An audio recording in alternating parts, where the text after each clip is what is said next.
Not think that I have come to abolish the law or the prophets. I have not come to abolish them, but to fulfill them. For truly I tell you, until heaven and earth disappear, not the smallest letter, not the least stroke of a pen will by any means disappear from the law until everything is accomplished. Therefore, anyone who sets aside one of the least of these commands and teaches others accordingly will be called the least in the kingdom of heaven. But whoever practices and teaches these commands will be called great in the kingdom of heaven.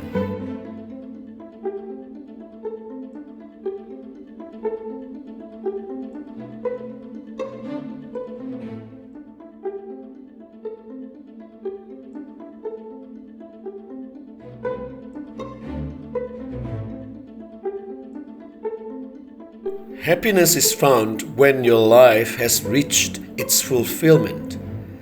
This is what secular world believes, particularly from a psychological point of view.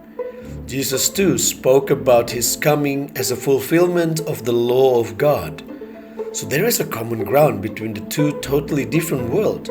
Both seeks total fulfillment. Yet if we look closer, we found that the world has a totally different set of values and therefore laws to protect them.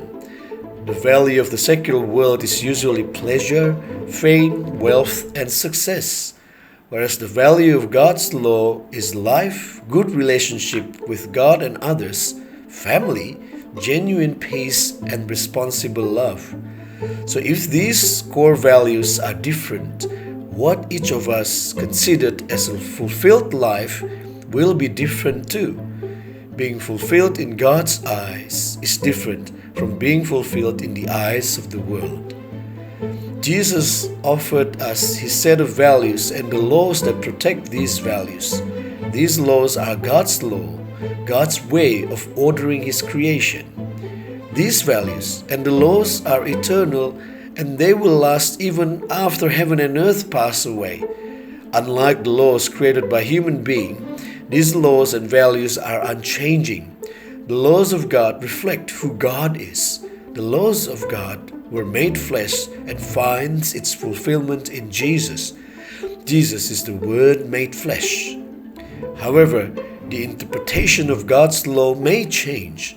Jesus came to correct any wrong interpretation that came from misconception of what the laws are all about. The laws of God must be understood as a whole.